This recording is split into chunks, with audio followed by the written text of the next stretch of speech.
Assalamualaikum warahmatullahi wabarakatuh. We would like to tell about physics science named Michael Faraday.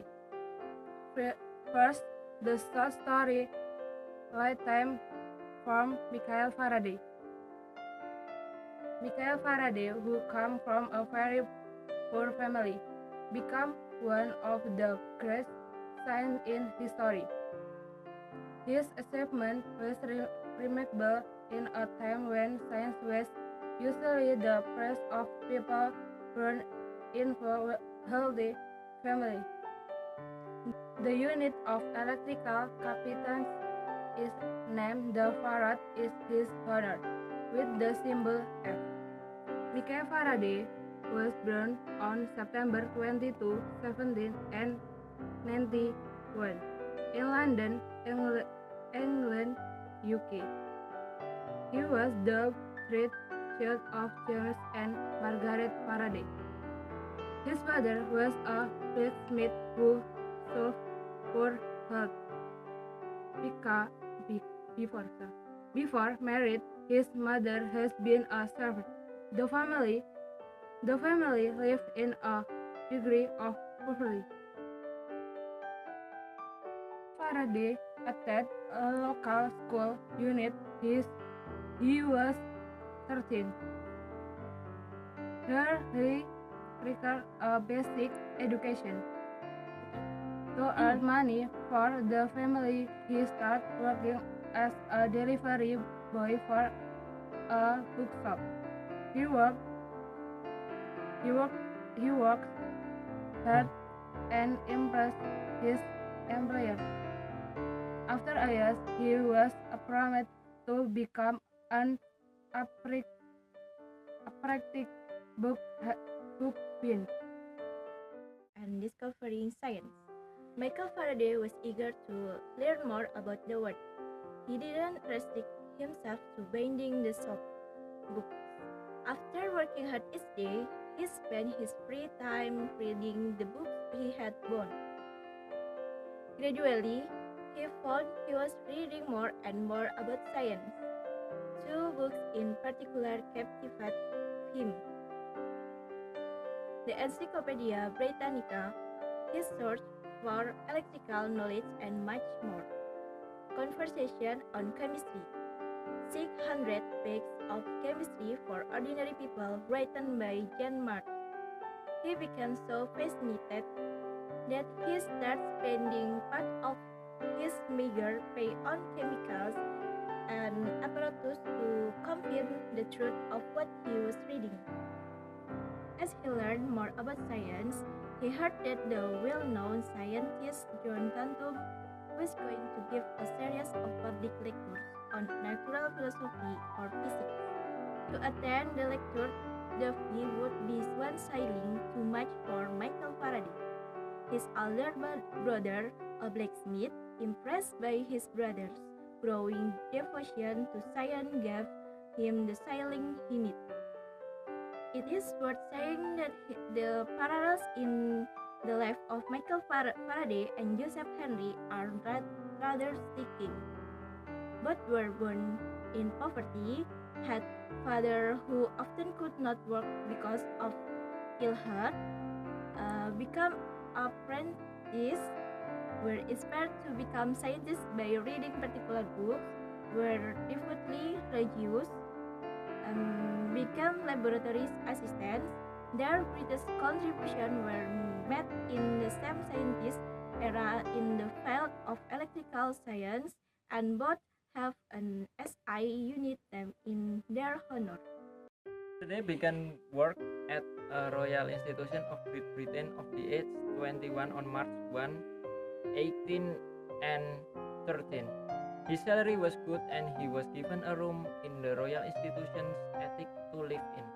He was very happy with the way things had turned out. He was destined to be associated with the Royal Institution for 54 years, ending up as a professor of chemistry. His first job was a chemical assistant, preparing apparatus for experiment and lecture. This involved working with nitrogen trichloride, the explosive which had already injured Davy.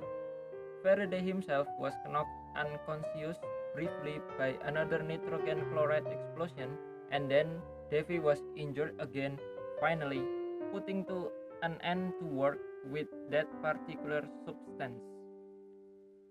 After just 7 months at the Royal Institution, Davy took Faraday as his secretary on a tour of Europe that lasted 18 months. During the time, Faraday met great scientists such as André Marie Ampère in Paris and Alessandro Volta in Milan. In some ways, the tour acted like a university education, and Faraday learned a lot from it. He was, however, unhappy for much of the tour because, in addition to his scientific and secretarial work, he was required to be a personal servant to Davy and Davy's wife, which he didn't enjoy. Davy's wife refused to treat Faraday as an equal because he had come from a lower class family.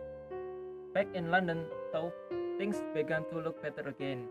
The Royal Institution renewed Faraday's contract and increased his salary.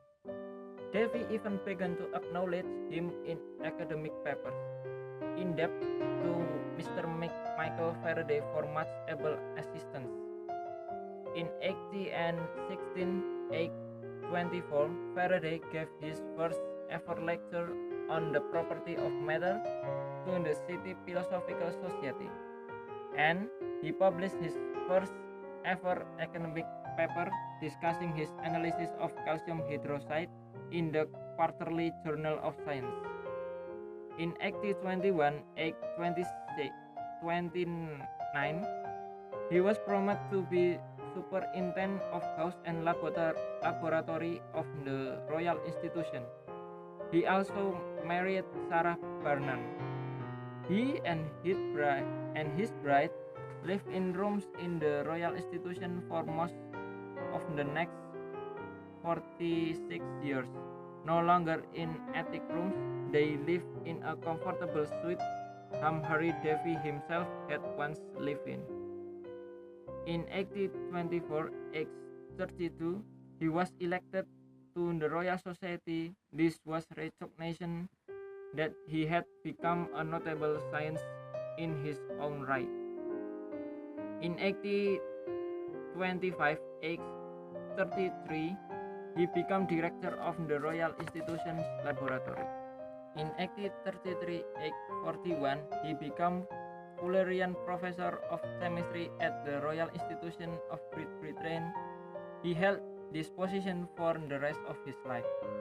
In 1848, aged 54, and again in 1858, he was offered the presidency of the Royal Society, but he turned it down. Faraday's scientific achievement and discovery. It would be easy to fill a book with details of all Faraday's discoveries in both chemistry and physics. It is not accident that Albert Einstein used to keep photos of 3 scientists in this office: Isaac Newton, James Clerk Maxwell, and Michael Faraday. Funnily enough, although in Faraday's lifetime people had started to use the word physics, Faraday disliked the word and always described himself as a philosopher. He was a man devoted to discovery through experimentation, and he was famous for never giving up on ideas which come from scientific intuition. If he thought an idea was a good one, he would keep experimenting through multiple failures until he got what is expected, or until he finally decided that Mother Nature had shown his intuition to be wrong. But in Faraday's case, this was rare. The end. Michael Faraday died aged 75 on August 25, 1867 in London. He was survived by his wife Sarah. They had no children. He had been a devout Christian all of his life, belonging to a small branch of the religion called Sandemanians. During his life, he was offered burial in Westminster Abbey along with Britannia's kings and queens, scientists of the stature of Isaac Newton. He turned this down in favor of a more modest resting place. His grave, where Sarah is also buried, can still be seen in London's Highgate Cemetery. Yes, that's all the story of lifetime from Michael Faraday, which became the one greatest scientist physics from UK, and his result was acknowledged all people in this world. Thank you for watching and listening story from us. Don't forget to like, subscribe, and comment. See ya. Wassalamualaikum warahmatullahi wabarakatuh.